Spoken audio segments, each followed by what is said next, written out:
During my chemotherapy, I tried calling my family, but no one answered. They were always too busy. When I got the news that my husband had left me for his mistress, I didn't cry. Instead, I made a call to my childhood sweetheart.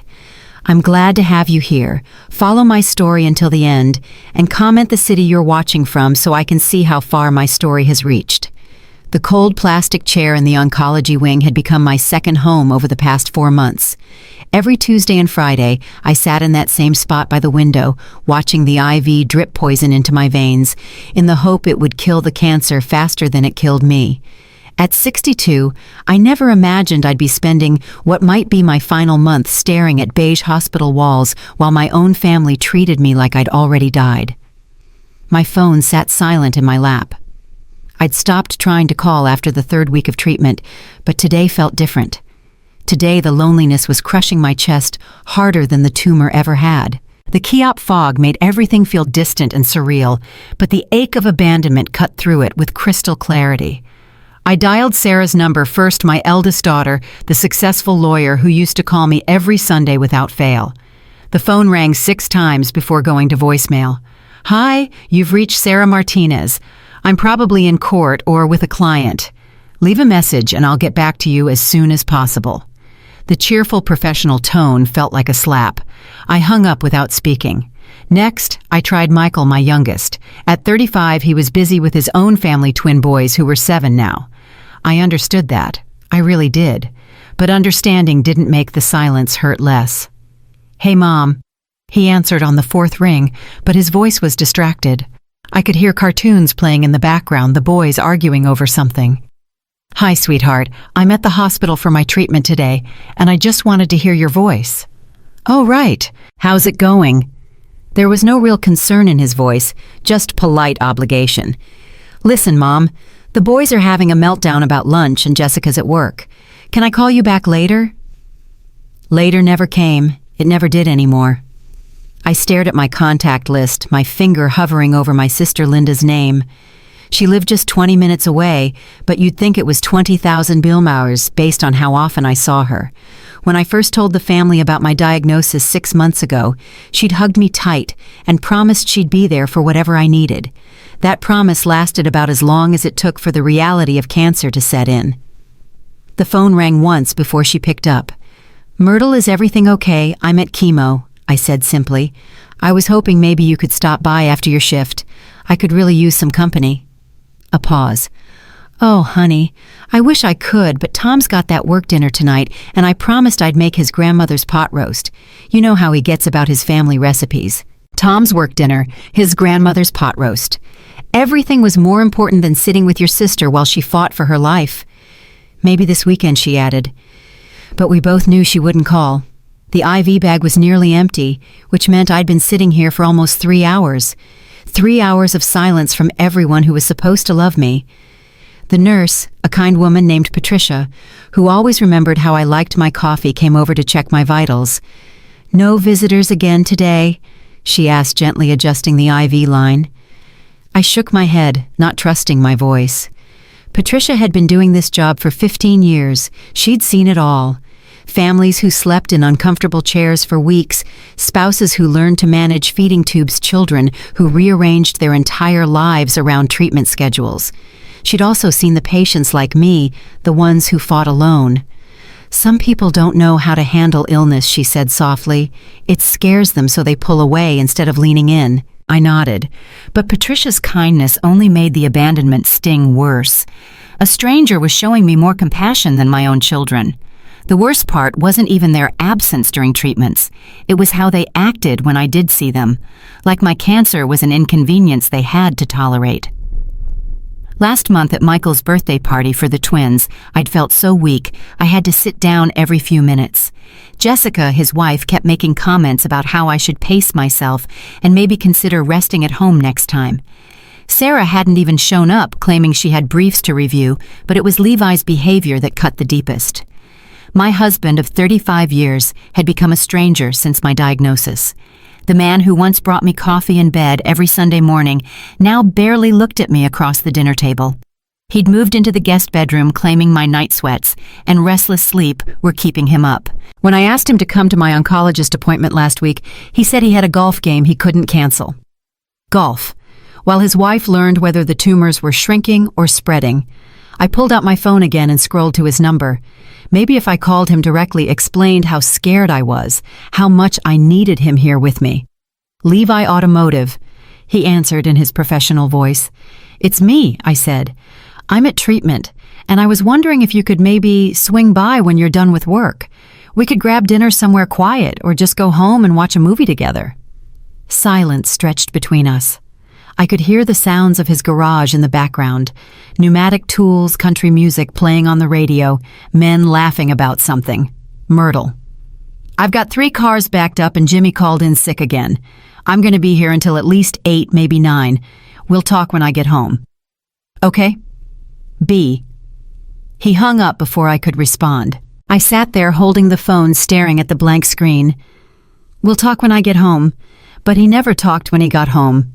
He'd eat whatever leftovers I'd managed to prepare despite the nausea-watch television, with the volume too loud, then disappear into the guest bedroom. In the morning, he'd leave before I woke up, avoiding the uncomfortable reality of watching his wife slowly fade away. The IV finished dripping, and Patricia came back to remove the needle. All done for today, she said with forced cheerfulness. How are you feeling? Tired, I admitted. It was the safest answer. Tired covered everything. The physical exhaustion, the emotional depletion, the bone-deep weariness of fighting a battle with no cheerleaders. That's normal. Make sure you eat something when you get home, even if it's just crackers. Your body needs fuel to heal. I nodded and gathered my purse, moving slowly toward the exit. Other patients were arriving for afternoon treatments, some with spouses holding their hands, others with adult children carrying magazines and homemade snacks. I watched a woman about my age settle into the chair I'd just vacated while her husband fussed over her blanket and asked the nurse 3 times about side effects. The parking lot felt enormous as I walked to my car. Every step required conscious effort, like I was moving through thick mud. The October air was crisp, and I could smell wood smoke from someone's fireplace. It should have been comforting, but it just reminded me of how many autumns I might have left. As I fumbled with my car keys, my phone buzzed with a text message from Sarah. Sorry I missed your call. Crazy day at the office. How did treatment go? I stared at the message for a long time. How did treatment go, like every other treatment? Alone, scared, wondering if anyone would miss me when I was gone, but I couldn't type that. Instead, I wrote back, Fine, talk soon. The drive home took 20 minutes, but I made it in segments, pulling over twice when waves of nausea hit. The house was empty when I arrived, which wasn't surprising.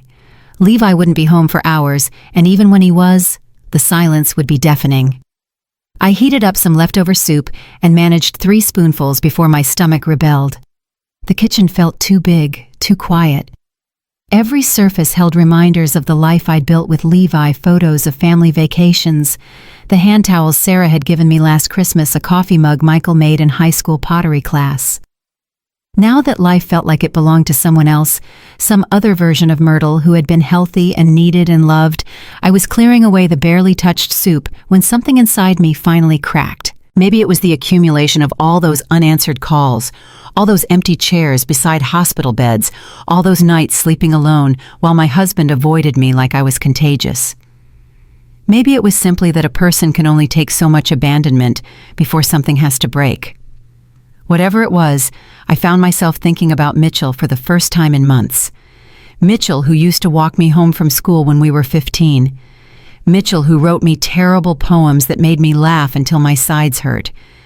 Mitchell, who promised he'd love me forever the night before I chose Levi instead. I hadn't spoken to him in over 2 years, not since we ran into each other at the grocery store and had that awkward conversation about the weather. But something desperate and foolish made me wonder if he ever thought about me anymore, if he ever remembered the girl who used to steal his homework just to get his attention. Before I could talk myself out of it, before I could remember all the reasons why calling your first love while going through chemotherapy was probably a terrible idea, I was scrolling through my old address book looking for his number. and there it was, written in faded blue ink. Mitchell Davidson. My finger hovered over the numbers, my heart pounding harder than it had in months. What would I even say? How do you call someone after decades of silence and explain that you're dying alone? But as I sat in that empty kitchen surrounded by the evidence of a family that no longer had room for me, I realized I had nothing left to lose. I never made that call to Mitchell. By the time Thursday morning came around, the moment had passed and my courage had faded with the daylight. Instead, I told myself to focus on my next treatment, to be grateful for what I had, rather than mourning what I'd lost. That positive thinking lasted exactly until I walked into the hospital parking garage and saw my husband kissing another woman. They were standing between two cars, completely absorbed in each other. Levi's hands were tangled in her dark hair, and she was pressed against him like she was trying to meld into his body. For a moment, my brain couldn't process what I was seeing. This had to be a mistake, some stranger who looked like my husband. But then he pulled back slightly, and I saw his face, clearly the same face that had been avoiding eye contact with me for months. The woman was young, maybe late 20s, with the kind of effortless beauty that comes from good genetics and no worry lines. She was wearing scrubs, which meant she worked here. At the hospital, where I came twice a week to fight for my life, my husband was having an affair with someone who probably saw sick people as part of her daily routine. I stood frozen behind a concrete pillar, my chemo bag hanging from my shoulder, watching my marriage dissolve in real time. They were talking now, their voices too low for me to hear, but their body language spoke volumes. She touched his chest possessively. He tucked a strand of hair behind her ear with the kind of tenderness he used to show me. Then she checked her watch and said something that made him laugh. Actually laugh. The way he used to laugh at my jokes before cancer made me too tired to be funny anymore.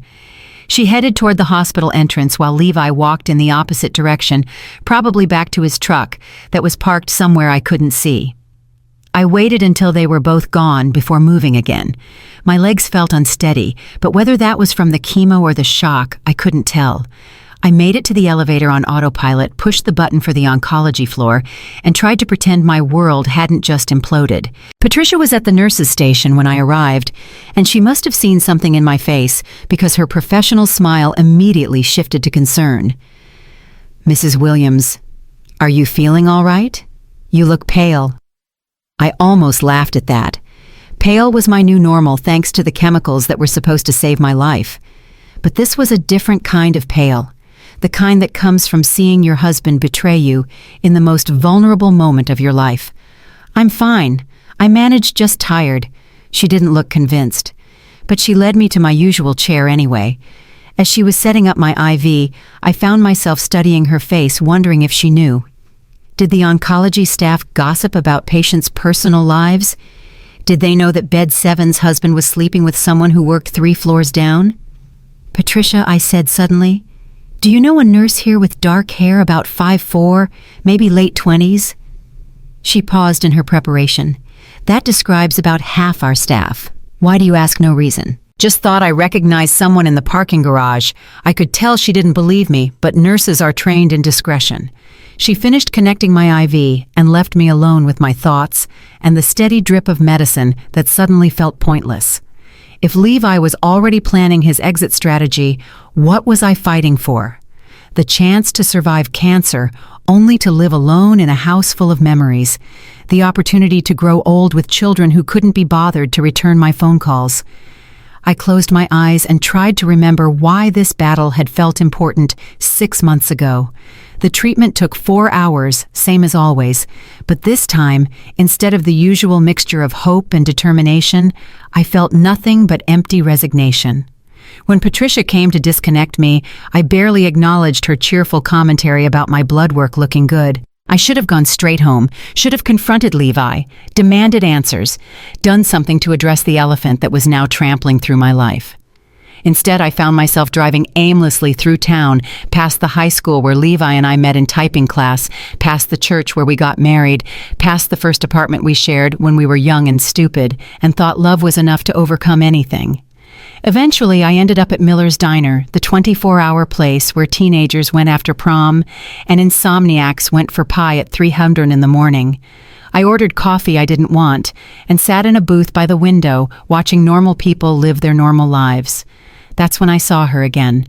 The dark-haired woman from the parking garage walked in wearing civilian clothes, now jeans and a sweater that probably cost more than my monthly grocery budget. She slid into a booth 3 tables away and immediately pulled out her phone, typing with the satisfied smile of someone who had delicious secrets to share.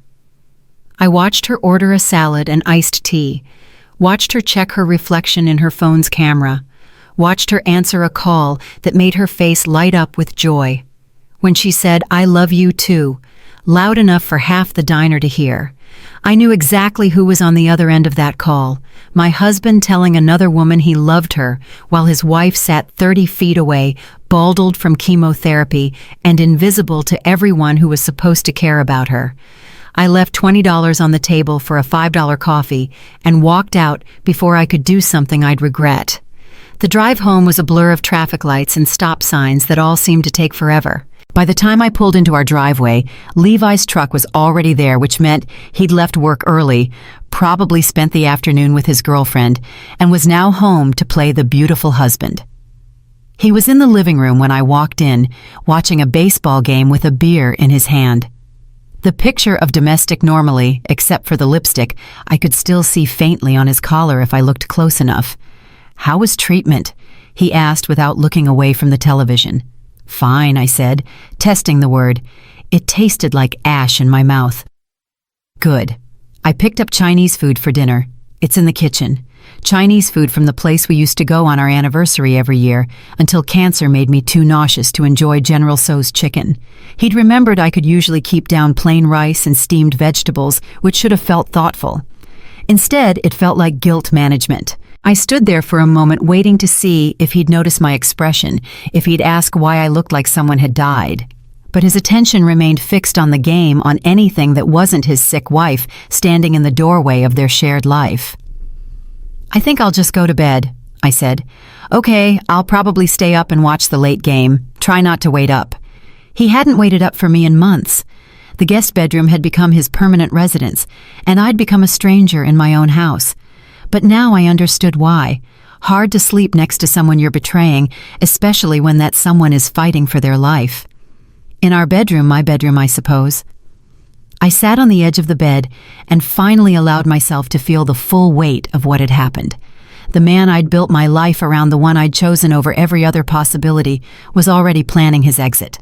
While I was getting poison pumped into my veins, he was kissing someone who represented everything I could never be again. Young, healthy, uncomplicated. I thought about all those nights I'd lain awake wondering if I was imagining his distance, if the chemo was making me paranoid. All those times I'd made excuses for his absence, convinced myself he was just processing the diagnosis in his own way. All those conversations with well-meaning friends who assured me that men handled illness differently, that he'd come around once the treatment was over. Now I knew the truth. He wasn't processing anything. He was planning his escape from the inconvenience of a sick wife. My phone buzzed with a text from Sarah. "Dad says, 'You seem tired today. Are you taking care of yourself?' Dad says."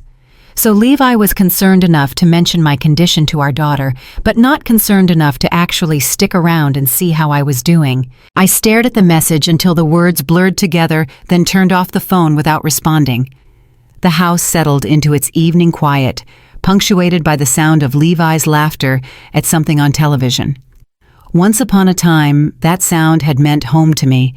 Now it just reminded me that he could still find joy in his life, while mine crumbled around us both.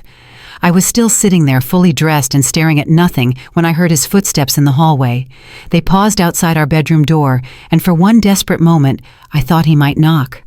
Might come in and ask what was wrong, give me an opening to confront him about what I'd seen. Instead, the footsteps continued to the guest bedroom, and I heard his door close with a soft click. That tiny sound, the sound of him choosing distance over difficulty, finally broke something inside me. I reached for my purse, pulled out my old address book, and found Mitchell's number again. This time I didn't hesitate. This time, I had nothing left to lose and nowhere else to turn. The phone rang 3 times before a familiar voice answered. "Hello, Mitchell." My voice came out smaller than I intended. "It's Myrtle. I know it's been a long time, but I really need to talk to someone, and I didn't know who else to call." There was a pause, then a warmth in his voice that I'd forgotten existed. "Myrtle, of course. I'm here. What's wrong?" And for the first time in months, I didn't feel completely alone. "Myrtle, of course I'm here. What's wrong?" The kindness in Mitchell's voice nearly undid me completely. I gripped the phone tighter, sitting on the edge of my bed in the dark, trying to find words for everything that was falling apart. "I have cancer," I said finally, because there was no gentle way to ease into it. "Stage 3 breast cancer. I've been doing chemotherapy for 4 months, and today I found out my husband is having an affair with someone at the hospital where I get treated." Silence stretched between us, but it wasn't the uncomfortable silence I'd grown used to with my family. It was the silence of someone absorbing difficult information, preparing to respond with care instead of platitudes.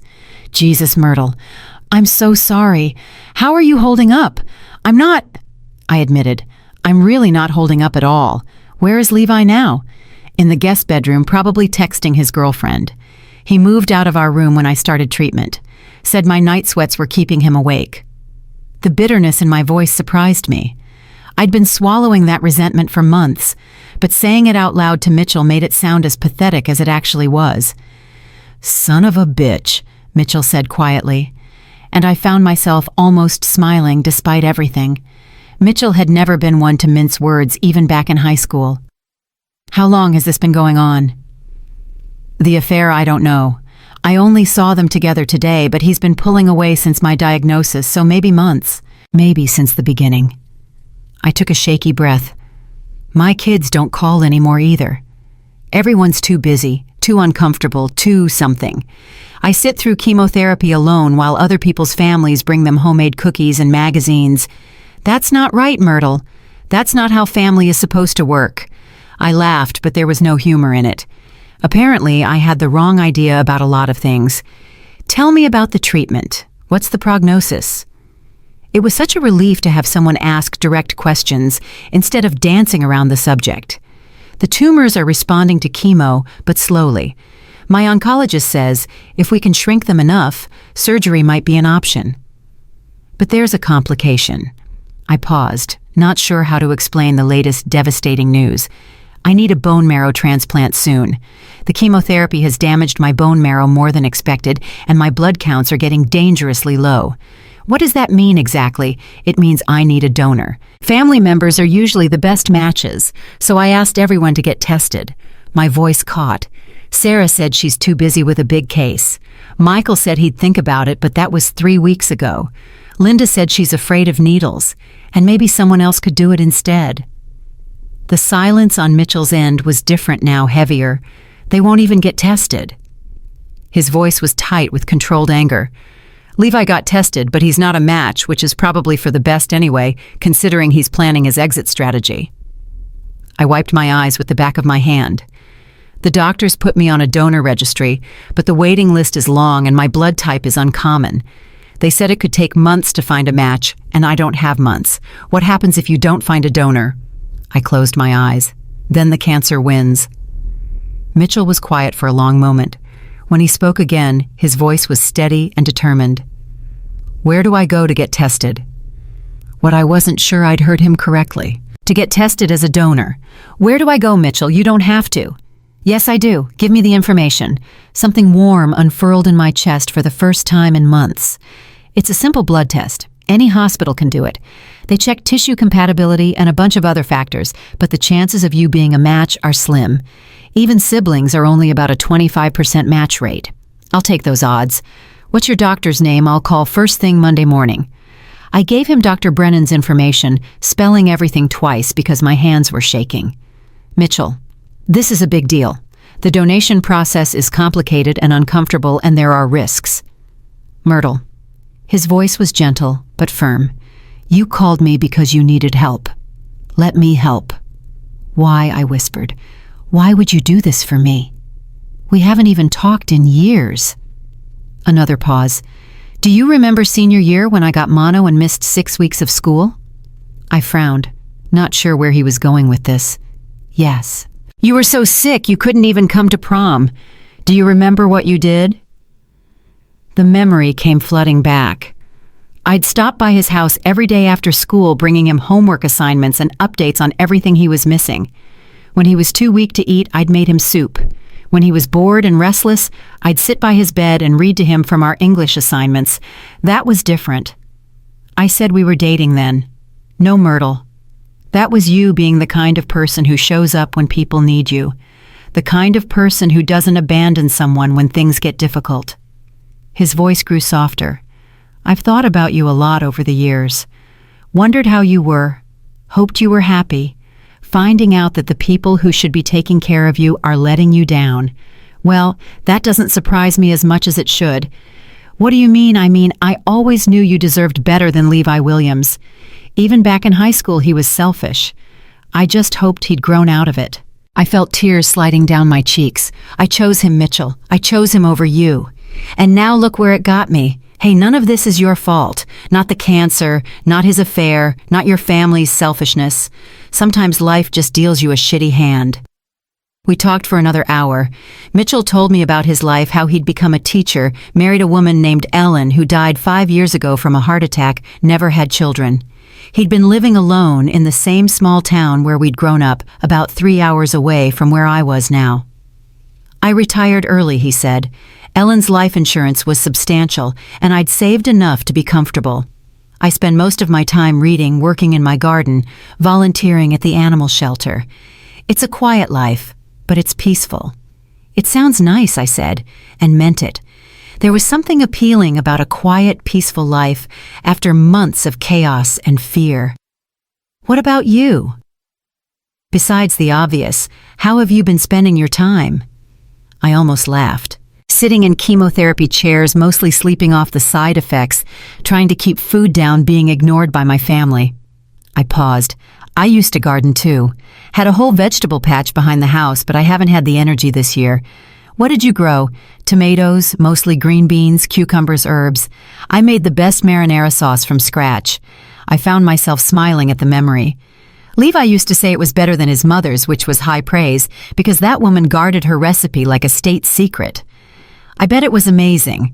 You always did have a gift for making something beautiful out of simple ingredients." The compliment caught me off guard. I couldn't remember the last time someone had said something genuinely nice about me. "Mitchell, about Monday. You really don't have to get tested. I don't want you to feel obligated because of some conversation we had 40 years ago. Myrtle, listen to me. I'm going to that hospital Monday morning and I'm going to get tested. If I'm a match, I'm going to donate bone marrow. Not because I feel obligated, but because it's the right thing to do. And because he trailed off, because what? Because I never stopped caring about you. I know that probably sounds crazy after all this time, but it's true. Ellen knew it too. She used to tease me about my first love because your name came up whenever I'd had too much wine at dinner. My breath caught. Mitchell, I'm not saying this to complicate your life or put pressure on you.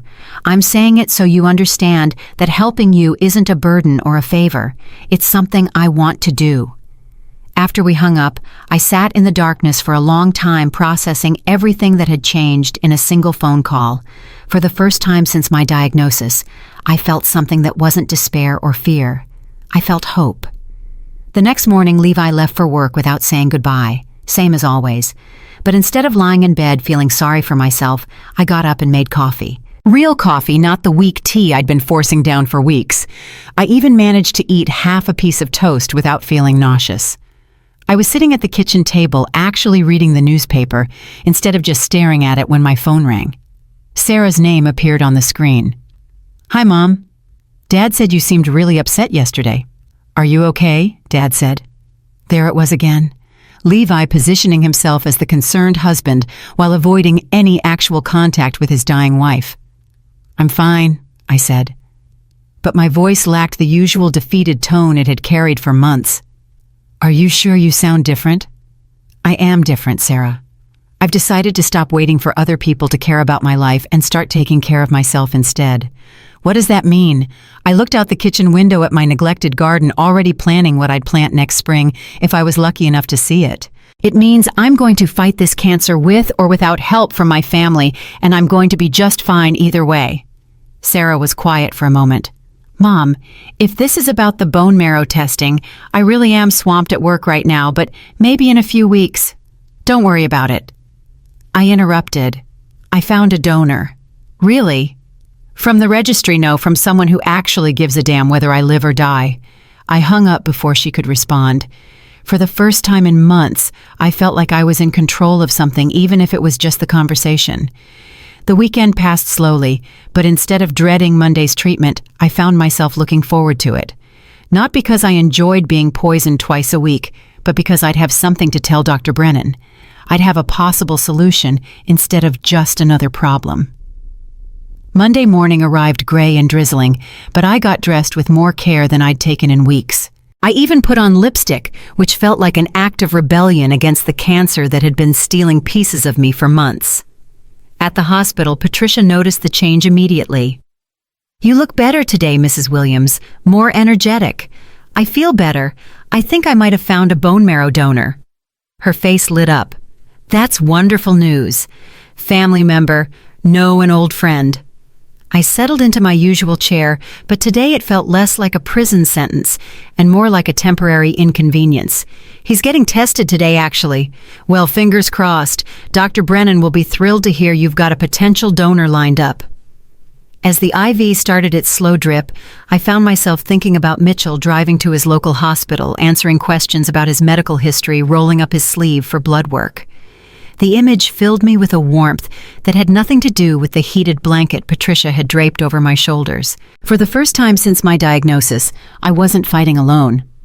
Dr. Brennan called me at home on a Wednesday afternoon while I was attempting to water my neglected houseplants. His voice carried an excitement I hadn't heard since my diagnosis. "Myrtle, I have extraordinary news. Your friend Mitchell is not just a match. He's a 10 out of 10 match. In 30 years of practice, I've never seen compatibility numbers this perfect outside of identical twins." I sank into my kitchen chair, the watering can forgotten in my hand. "What does that mean exactly?" "It means his bone marrow is essentially identical to yours in every way that matters. The risk of rejection is almost non-existent, and the chances of successful engraftment are as close to guaranteed as we can get in medicine." He paused and I could hear papers rustling. "Frankly, Mrs. Williams, it's miraculous. Your friend must have gotten tested immediately after you spoke. He did Monday morning. Well, his timing couldn't be better. Your latest blood work shows we need to move quickly. I'd like to schedule the transplant for next Friday if Mr. Davidson is available. Next Friday. In 10 days, I could be on the road to recovery instead of circling the drain. I'll call him right away." "There's something else, Myrtle. I've been treating cancer patients for 3 decades, and I've learned that family support makes a tremendous difference in outcomes. The fact that you have someone willing to undergo this procedure for you, someone who's not even a blood relative, that tells me you're a fighter with people who believe in your recovery, that's going to serve you well." After hanging up with Dr. Brennan, I immediately dialed Mitchell's number. He answered on the first ring as if he'd been waiting by the phone. "I got the call too," he said before I could speak. 10 out of 10. The doctor said it was like winning the lottery. "Mitchell, I don't know how to thank you. This is everything. This is my life." "You don't need to thank me, Myrtle. I'm honored to be able to help." His voice grew gentle. "How are you feeling about the timeline?" "Next Friday seems fast. Fast is good. My blood counts are getting worse every day. Dr. Brennan says, if we wait much longer, I might not be strong enough for the procedure." I took a deep breath. "But Mitchell, I need you to understand what you're agreeing to. This isn't like donating blood. They'll put you under general anesthesia and extract bone marrow from your hip bones with large needles. You'll be in significant pain for days afterward, and there are risks with any surgery." "I know. I've spent the last 3 days researching everything. I've talked to my doctor, read medical journals, even found online support groups for donors." He paused. "Myrtle, I'm not going into this blindly. I understand the risks, and I'm choosing to take them. But why? Really, why would you do this for me?" The question had been haunting me since our first conversation. Yes, we'd dated in high school, but that was 40 years ago. We'd both married, other people lived completely separate lives. His willingness to undergo surgery for me felt surreal. Do you remember the last conversation we had before you started dating Levi? Seriously? He asked. I frowned, trying to recall. Senior year had been a blur of college applications and family drama. Not specifically. It was at Jenny Morrison's graduation party. You'd had a fight with your father earlier that day, something about him not wanting to pay for your college tuition. You were sitting on the back porch crying, and I found you there. The memory came flooding back. My father had screamed at me that evening, calling college a waste of money for girls who would just get married and have babies anyway. I'd been devastated, convinced my dreams of becoming a teacher were impossible. You told me I was worth investing in, I said quietly. You said I was the smartest, most capable person you knew, and that if my father couldn't see that it was his loss, not mine. And then I told you something else. Do you remember I closed my eyes, reaching back across the decades? You said that someday you'd prove to me that I deserved to be cherished. Exactly. And then 2 weeks later you started dating Levi, and I figured I'd missed my chance. His voice grew softer. But Myrtle, that promise didn't have an expiration date. You deserved to be cherished then, and you deserve to be cherished now. The fact that the people in your life can't see that doesn't change who you are. I was crying now, big silent tears that slipped down my cheeks and dripped onto my shirt. Mitchell, I never married Ellen because I thought she was you. I married her because she was kind and good, and she loved me completely. But she knew about you. She knew that a part of my heart would always belong to my first love. He paused. Ellen died holding my hand. And do you know what her last words to me were? I couldn't speak. She said, "If Myrtle ever needs you, promise me you'll be there for her." She made me promise Myrtle. On her deathbed, my wife made me promise to take care of you if you ever needed it. The tears were coming harder now. She sounds like she was an amazing woman. She was, and she would have liked you. You're both the kind of people who show up when it matters. He cleared his throat. So that's why I'm doing this. Because 40 years ago, I promised to prove you deserve to be cherished. Because 5 years ago, I promised my dying wife I'd be there for you. And because right now today, I can't think of anything more important than keeping those promises. We made plans for him to drive up Thursday night so he'd be ready for Friday's procedure. I offered to book him a hotel room, but he declined. I'd rather stay with you if that's okay. I want to be close by in case you need anything. And honestly, I think we both could use the company. I glanced around my empty house, imagining it filled with conversation and laughter again. I'd like that. What about Levi? Will it be awkward having me there? I thought about my husband who'd been coming home later and later each night, who barely acknowledged my existence when our paths crossed. Levi won't even notice. He's been avoiding me since the diagnosis. Having you there might actually remind him that some people still think I'm worth their time. Good. I'll drive up after lunch Thursday. Is there anything specific you'd like me to bring? Books, food, terrible movies to distract us while we recover? The casual assumption that we'd recover together, that he'd be there through the difficult healing process, made my chest tighten with gratitude. Just bring yourself. That's more than enough. Or Thursday afternoon arrived with unusually warm October weather. I'd spent the morning cleaning house with more energy than I'd had in months, actually vacuuming and dusting instead of just shuffling from room to room. I'd even managed to make a pot of vegetable soup without feeling nauseous from the cooking smells. At 3:30, I heard a car door slam in my driveway. Through the kitchen window, I watched Mitchell climb out of an older Honda Civic, stretch his back, and look around at the house where I'd lived for the past 20 years. He looked older than I'd imagined, silver hairlines around his eyes, a slight stoop to his shoulders. But when he smiled and waved at me through the window, he looked exactly like the boy who used to walk me home from school. I opened the front door before he could knock. We stood there for a moment, taking each other in. 40 years had changed us both. I was pale and thin from treatment, wearing a colorful scarf to cover my bald head. He was heavier than he'd been in high school, with the soft edges that come from a desk job in middle age. But his eyes were the same. Kind, intelligent, completely focused on me, as if I were the most important thing in his world. "Hi," I said, suddenly shy. "Hi yourself." He stepped forward and wrapped me in a gentle hug, careful not to squeeze too tight.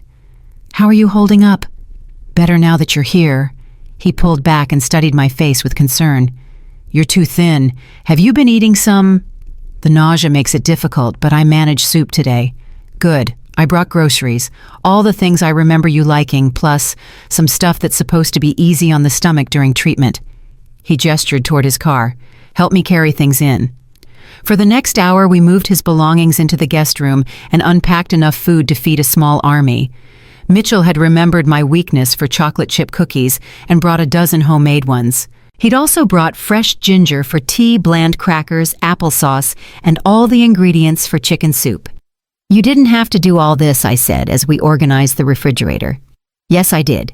Taking care of people is what I do best. Ellen used to say I was half nurse, half teacher, all mother hen." He grinned. She meant it as a compliment. It is a compliment. I watched him arrange medicine bottles on the counter with the same care he'd probably used organizing classroom supplies. "Mitchell, what are you most nervous about tomorrow?" "Honestly, I'm not nervous about the surgery. I'm nervous about you being scared." He turned to face me. "Are you scared?" I considered lying, giving him the brave answer that everyone wanted to hear. But Mitchell's eyes held the same patient kindness they'd had when we were teenagers, and I found myself telling the truth, terrified. What if something goes wrong? What if your bone marrow doesn't take? What if I don't wake up from the anesthesia? I wrapped my arms around myself. What if this is all for nothing and I die anyway and you went through surgery for no reason? Hey. He stepped closer, placing gentle hands on my shoulders. "Look at me. Nothing is for nothing. Even if the worst happens, which it won't, I'll know I did everything I could to help someone I care about. That's not nothing. That's everything." "But what if Myrtle?" His voice was firm, but loving. "Do you remember what you used to tell me when I'd spiral into worst-case scenarios?" I managed a small smile. "Take it one day at a time. One day at a time. Tomorrow we go to the hospital. I donate bone marrow. You receive it. And we both take the first step toward your recovery. That's all we have to worry about right now."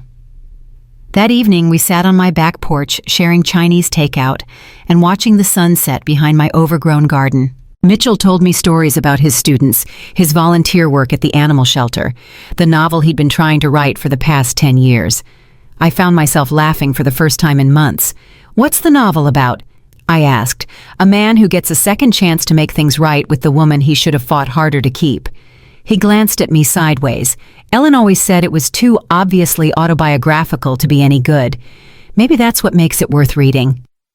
We were quiet for a while, comfortable in each other's presence, in a way I'd forgotten was possible. Then Mitchell asked the question I'd been dreading. "Where's Levi tonight? I don't know. He said he'd be working late, but his shop closes at 6. I set down my chopsticks, appetite fading. "He's probably with her, the woman from the hospital. Have you confronted him?" "What's the point? He's already checked out of this marriage. Finding out I know about the affair won't change anything except make the next few months more uncomfortable." I sighed. I keep telling myself I'll deal with it after the transplant when I'm stronger. But honestly, I think I'm just avoiding another fight. I don't have the energy to win. Mitchell was quiet for a long moment. "You know you deserve better, right? You've always deserved better than someone who abandons you when things get difficult. I made my choice 40 years ago. This is the consequence. No, Myrtle. His behavior is not a consequence of your choice. His behavior is a consequence of his character, and that's not your fault." Before I could respond, we heard Levi's truck pull into the driveway. Mitchell and I looked at each other, and I saw my own tension reflected in his eyes. "Should I go inside?" he asked quietly. "No, he's going to have to deal with the fact that I have people who care about me whether he likes it or not." Levi came through the back door a few minutes later, stopping short when he saw Mitchell sitting at our patio table. "I didn't know we had company," he said, his tone carefully neutral. "Levi, this is Mitchell Davidson. We went to school together. Mitchell, my husband, Levi." The two men nodded at each other with the weariness of dogs circling the same territory. Levi's gaze lingered on Mitchell's overnight bag, visible through the kitchen window. "Staying long?" Levi asked. "Just tonight," Mitchell replied evenly. "I'm donating bone marrow for Myrtle tomorrow." Something flickered across Levi's face. Surprise? Maybe shame? He looked at me for the first time in days.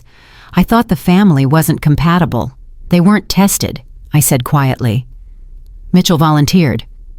Levi processed this information, his jaw working like he was chewing on words he couldn't quite swallow. Well, that's good of you.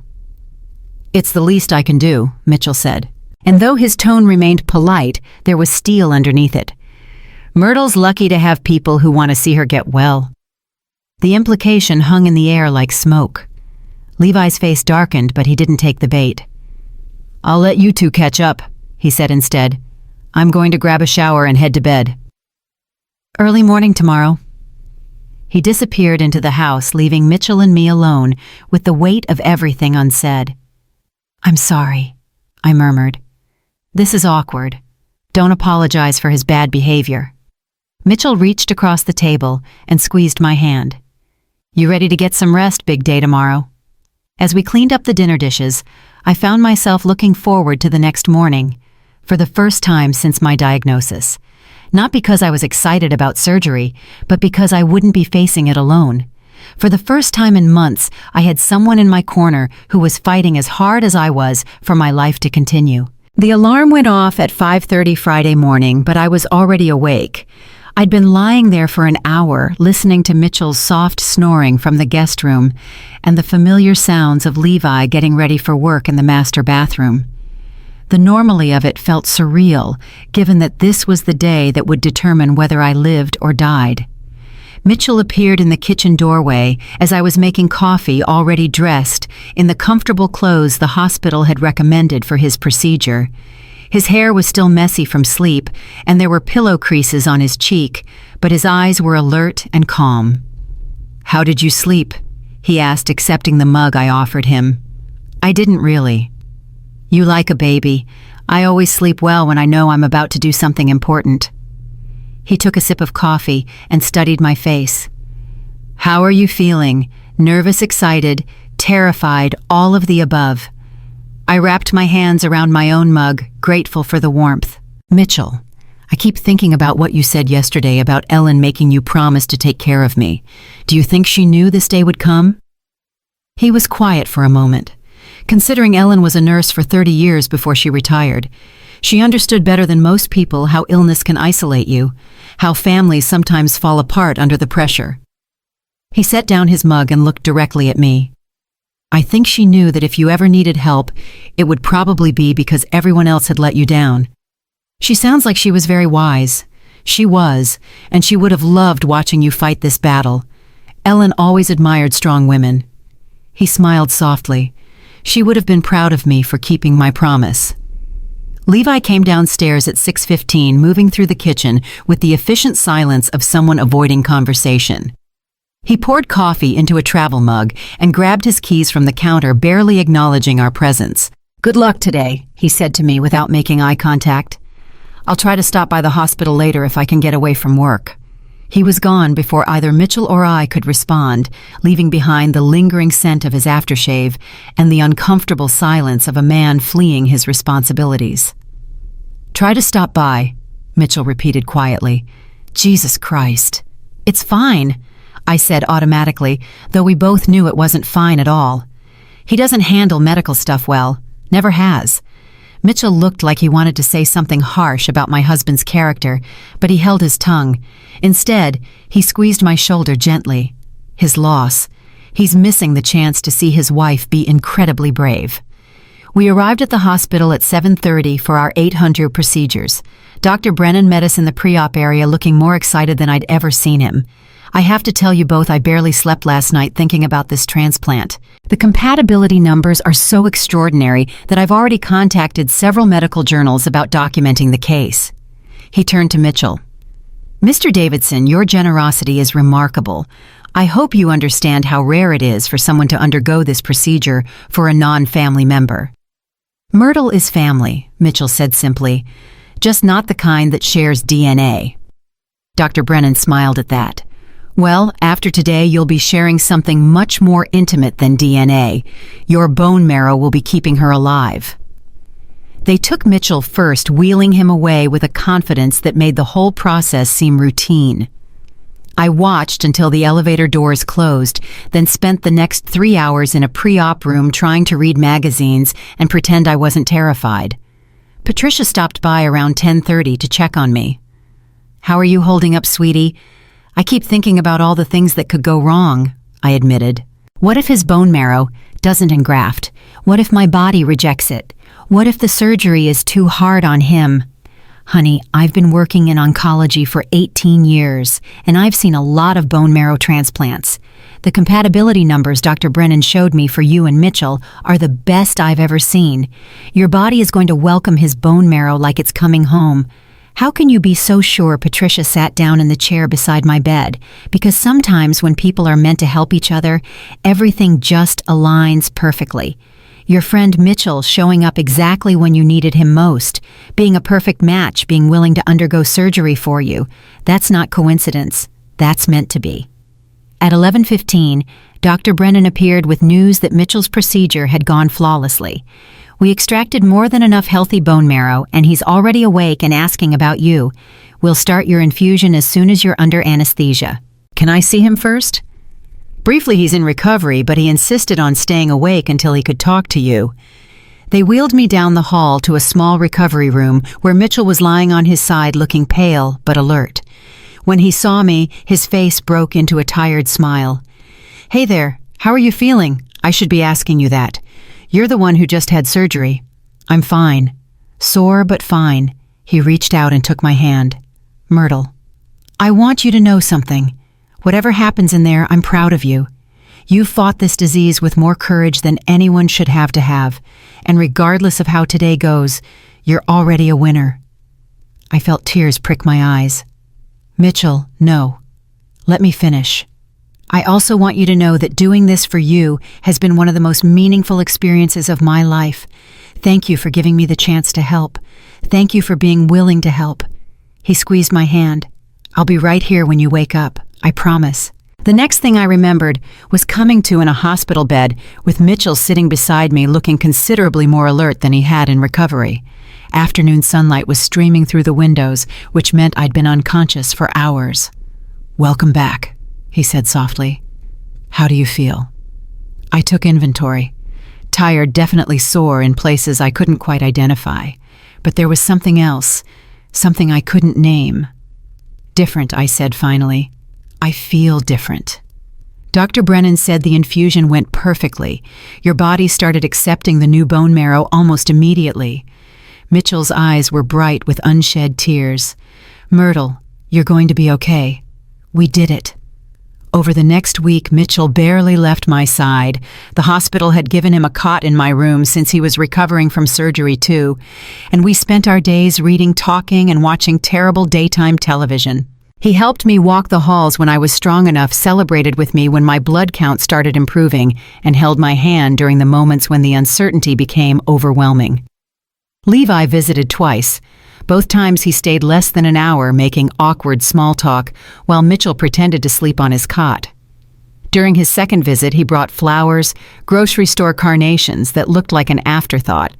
"You look better," he said, standing at the foot of my bed like a visitor in a nursing home. "I feel better. The doctors say the engraftment is going extremely well." "Good. That's good." He glanced at Mitchell, who was reading a book and pointedly not participating in our conversation. "When do you think you'll be coming home? Next week, maybe? Depends on how my blood work looks, right?" "Well, I should let you rest." He leaned down and gave me the kind of perfunctory kiss you'd give a distant relative. "I'll check in tomorrow." But he didn't check in tomorrow or the day after that.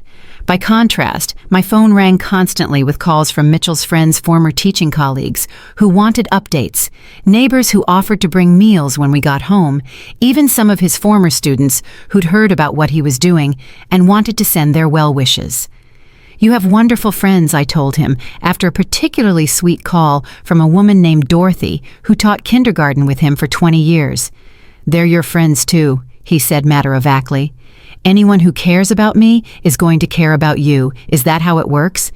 "That's how it works when people actually love you."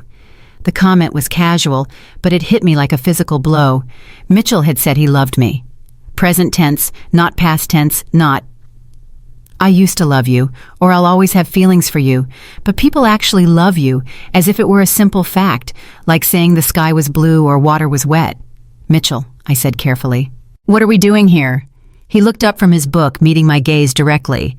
What do you mean? I mean what happens when we leave the hospital. You go back to your life 3 hours away. I go back to my house with Levi, and we pretend this was just a medical procedure. Is that what you want? I thought about going home to the empty house, to Levi's continued affair, to children who couldn't be bothered to check if their mother had survived surgery. I thought about eating dinner alone while my husband texted his girlfriend in the next room. No, I said quietly. It's not what I want at all. Mitchell sat down his book and turned to face me fully. Myrtle, I'm 64 years old. I'm too old to play games or pretend I feel things I don't feel. I love you. I've loved you since we were 16, and I never completely stopped. These past 2 weeks with you have been the happiest I've been since Ellen died. But I'm married. I'm still sick. I don't even know if I'm going to survive this cancer long term. You're married to a man who's sleeping with someone else while you fight for your life. You're sick, but you're getting better every day. And as for surviving long term, he reached over and took my hand. Myrtle, none of us know how long we have. Ellen was perfectly healthy when she had her heart attack at 59. Life doesn't come with guarantees, but I'd rather spend whatever time I have left loving you than waste it wishing I'd been braver. I stared at our joined hands, his still slightly swollen from the surgery he'd undergone to save my life. Mine finally starting to look less skeletal as my body began to heal. What are you suggesting? I'm suggesting that when you're ready to leave that house and that marriage, I'll be waiting. Whether that's next week or next year, or whenever you're strong enough to make that choice. He lifted my hand and kissed my knuckles gently. I'm suggesting that maybe it's time for both of us to stop settling for lives that don't make us happy. I'm scared, I whispered. Of course you are. Change is terrifying, especially when you've been in survival mode for so long. But Myrtle, what scares me more than change is the idea of you going back to being invisible in your own life. That night, as Mitchell slept on his cot, and I lay in my hospital bed feeling his bone marrow rebuilding my blood system cell by cell, I made a decision not about leaving Levi or starting over with Mitchell. Those choices could wait until I was stronger. But I decided something simpler and more important. I decided I deserved to be happy. I decided I deserved to be loved by someone who wouldn't abandon me when things got difficult. And I decided that Mitchell Davidson, who had literally given me the gift of life, deserved to know that his love was returned completely. Tomorrow I would tell him. Tomorrow I would stop being afraid of what I wanted and start fighting for it as hard as I'd fought the cancer. Tomorrow I would choose love. 3 months after the transplant, I was declared officially in remission. Dr. Brennan called it the most successful bone marrow transplant outcome he'd seen in his career. But I knew the real reason for my recovery went beyond medical compatibility. For the first time in my adult life, I had someone fighting alongside me instead of against me. Mitchell had extended his stay indefinitely, moving from the guest room to a small apartment across town after I was discharged from the hospital. Officially, he was there to help with my recovery. Unofficially, we both knew he was there because neither of us could bear to be apart again. He came over every morning at 7, arriving with fresh coffee and whatever groceries I needed for the day. We'd sit on my back porch and plan small projects, pruning the overgrown rose bushes, planting herbs for next spring, organizing the closets I'd neglected during treatment. Simple domestic tasks that felt revolutionary because someone actually wanted to do them with me. Levi barely seemed to notice Mitchell's constant presence. If anything, he seemed relieved that someone else was handling the inconvenience of his sick wife's recovery. He came home later and later each night, often reeking of perfume that wasn't mine, and left earlier each morning. We'd become polite strangers sharing a house which suited both of us perfectly. "You look happy," Patricia commented during one of my follow-up appointments. I mean genuinely happy, not just healthy. She was right. Despite everything, the ongoing dissolution of my marriage, the lingering uncertainty about my long-term prognosis, the complete indifference of my children, I was happy. Mitchell had reminded me what it felt like to be cherished, to have someone prioritize my well-being above their own convenience. I am happy, I told her. For the first time in years, I'm exactly where I want to be. The confrontation I'd been avoiding finally came on a Tuesday evening in January. I was in the kitchen making dinner. Actual dinner, not the soup and crackers I'd subsisted on during treatment, when Levi walked in earlier than usual. His face was flushed, and he had the look of a man who'd been rehearsing a difficult conversation. "We need to talk," he said without preamble. I turned off the stove and faced him. "Okay, I want a divorce." I'd been expecting this for months, but hearing the words still felt like a small punch to the chest, not because I wanted to stay married to him, but because of the callousness of his timing and delivery.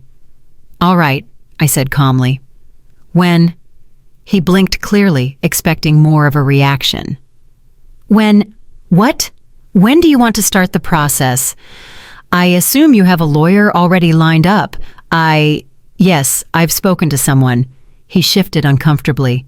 "Myrtle, I want you to know this isn't about your cancer." I almost laughed at that. "Of course it is, Levi. It's entirely about my cancer and how you couldn't handle being married to someone who might need you to take care of them." "That's not fair." "Fair." The word came out sharper than I'd intended. "You moved out of our bedroom the day I started chemotherapy. You missed every single treatment appointment. You couldn't even visit me in the hospital without looking like you were being tortured. And now that I'm healthy again, you want to make it official. How exactly is that not about my cancer?" His face reddened. "You don't understand the pressure I was under, watching you get sicker, not knowing if you were going to die. So your solution was to start sleeping with someone else." The words hung in the air between us like a challenge. Levi's mouth opened and closed, but no sound came out. "Yes, I know about her," I continued. "I saw you together in the hospital parking lot. I know you've been staying at her place most nights. I know you've been planning this exit for months, Myrtle. The only thing I don't understand is why you're bothering to ask for a divorce now. You've already moved on. Just make it legal and stop pretending this is about anything other than your own selfishness." Levi straightened, finally finding his voice. "Fine, you want to make this ugly. Let's make it ugly. You think I don't know about Mitchell? You think I don't see him here every day staying until all hours acting like he owns the place Mitchell saved my life while you were planning your escape? There's a difference. He's been in love with you since high school. Don't act like his motives were purely charitable." "You're right," I said, surprising him. "Mitchell does love me. He's been nothing but honest about that. The question is, why does that threaten you when you've already found someone else?" Levi stared at me for a long moment, and I saw something in his face I'd never seen before. Genuine confusion, as if he couldn't understand why I wasn't fighting harder to save our marriage, why I wasn't begging him to reconsider. "So that's it," he said finally. 35 years, and you're just going to let me walk away. Levi, you walked away months ago. I'm just acknowledging what's already happened." He left that night, taking most of his clothes and his tools from the garage. I watched from the kitchen window as he loaded his truck, feeling nothing but relief that the pretense was finally over. Mitchell arrived the next morning to find me sitting at the kitchen table with divorce papers spread in front of me. "How are you feeling?" he asked, setting down coffee and settling into the chair across from me. "Free," I said, and meant it. Scared, but free. "What are you scared of?" I looked at him, this man who'd given me his bone marrow, his time, his unwavering support, and tried to articulate the fear that had been growing alongside my feelings for him. "I'm scared that I don't know how to be in a healthy relationship. I spent 35 years with someone who made me feel invisible. What if I don't know how to be seen?" Mitchell reached across the table and took my hand. "Myrtle, you've been visible to me since we were 16 years old. You've never been invisible, not to me. But what if this is all just trauma bonding or something? What if when life gets normal and boring, we realize we don't actually work together, then we'll figure it out together?" "But Myrtle, I didn't fall in love with you because you had cancer. I fell in love with you 40 years ago because you were brave and kind and funny. The woman I've been spending time with these past few months. The woman who fought cancer with grace, who worried more about my pain from the donation surgery than her own recovery, who's been rebuilding her life from scratch at 62. She's the same person I fell in love with when we were kids, just stronger now. I'm not the same person, though. This whole experience has changed me. Of course it has. Trauma changes everyone, but change isn't always bad, Myrtle. Sometimes it just shows you who you really are underneath all the roles you thought you had to play. That afternoon, Mitchell helped me box up the last of Levi's belongings. As we worked, I found myself thinking about the woman I'd been when I was married, constantly trying to anticipate needs, manage moods, keep everyone happy at the expense of my own well-being. That woman felt like a stranger now. "I think I want to sell the house," I said suddenly as we carried the boxes to the garage. Mitchell stopped walking and looked at me. "Really? There are too many memories here, too many years of feeling like I didn't belong in my own home." I set down the box I was carrying and looked around the space Levi and I had shared for 2 decades. "I want to start over somewhere new, somewhere that's just mine. What kind of place are you thinking about? Something smaller, maybe with a better garden, definitely closer to town, so I can walk places." I paused, suddenly nervous about what I was going to say next. "Maybe closer to wherever you decide to live." Mitchell's face broke into the kind of smile I hadn't seen since we were teenagers. "Are you asking me to move in with you, Myrtle Williams? I'm asking if you'd want to look for a place together.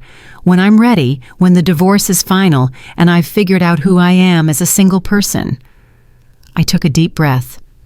"I'm asking if you'd be interested in building something new with me instead of just helping me recover from something old. I've been waiting 40 years for you to ask me that question." 6 months later, we found a small cottage on the edge of town with mature fruit trees and raised garden beds that someone had built but never planted. It had 2 bedrooms, 1 bathroom, and a kitchen that opened onto a screened porch overlooking a creek. "It's perfect," I said, the first time we walked through it together. "It needs work," Mitchell pointed out pragmatically. "New roof, updated electrical. The bathroom needs to be completely redone, so we'll fix it together." "Together," he repeated as if testing the word. I like the sound of that. We moved in on a Saturday in late summer, exactly 1 year after my bone marrow transplant. Sarah called that morning, the first time she'd initiated contact since before my surgery. "Mom, I heard about the divorce." "Are you okay?" "I'm better than okay. I'm happy. And you're really living with Mitchell now. Dad says you barely knew each other." I looked around our new kitchen where Mitchell was unpacking dishes and humming an old song I remembered from high school dances. "Your father doesn't know me at all, Sarah. He never did. But Mitchell sees exactly who I am and he loves me anyway. I just don't want you to make a mistake. You're still recovering from everything that happened. The only mistake I made was waiting so long to choose someone who actually wants to be with me." After I hung up, Mitchell came over and wrapped his arms around me from behind. "Everything okay?" "Perfect," I said, leaning back against his chest. "Sarah's worried I'm making a mistake. Are you?" I turned in his arms and looked at his face. Older now, marked by the years we'd spent apart, but still the same eyes that had looked at me with love when we were 16. The only mistake would be not trusting that we deserve this happiness. That evening, we sat on our new porch swing, watching the sunset paint the creek golden orange. I thought about the woman I'd been a year ago, sick alone, convinced that no one would miss her if she died. That woman felt like someone I'd known long ago, someone I'd outgrown completely. "Do you ever regret it?" I asked Mitchell as lightning bugs began to flicker in the gathering dusk. "Regret what?" "All of it. The surgery, moving here, giving up your quiet retirement to take care of a complicated woman with a messy life." Mitchell was quiet for a moment, considering Myrtle. "Do you know what I regretted most before you called me that night?" I shook my head. "I regretted not fighting harder for you when we were young. I regretted letting you walk away without telling you that I'd love you for the rest of my life, whether you chose me or not. I regretted 40 years of wondering what if." He turned to look at me directly. "I don't regret anything that's happened since then. Even the hard parts, especially the hard parts, because they brought us here." I took his hand, feeling the faint scar on his hip where they'd extracted the bone marrow that saved my life. His cells were still inside me, still rebuilding my blood every day, keeping me alive. We were connected now in a way that went deeper than marriage, deeper than promises. "I love you," I said. Not because you saved my life, but because you saw something worth saving when no one else could. I love you too. I always have. While as we sat there in the gathering darkness, I realized that some stories don't end with revenge or dramatic confrontations. Sometimes they end with quiet victories, with choosing love over resentment, with building something new instead of dwelling on what was broken. I'd lost a marriage that was slowly killing me, children who'd never truly seen me, and a family that had treated me like an obligation. In return, I'd gained a man who loved me completely, a future that felt full of possibility. And most importantly, I'd gained myself.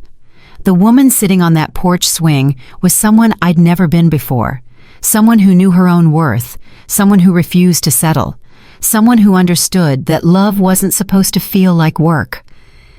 Mitchell squeezed my hand as the first stars appeared overhead, and I squeezed back, grateful for every choice that had led us to this moment. Grateful for the cancer that had shown me who really mattered. Grateful for the courage to call in old love when I had nowhere else to turn. But mostly I was grateful for the chance to love and be loved the way I'd always deserved, even when I was too afraid to believe I was worth it. Some endings are beginnings in disguise, and sometimes the best thing that can happen to you is losing everything you thought you wanted so you can find everything you actually need. Now I'm curious about you who listened to my story. What would you do if you were in my place? Have you ever been through something similar? Comment below. And meanwhile, I'm leaving on the final screen 2 other stories that are channel favorites, and they will definitely surprise you. Thank you for watching until here.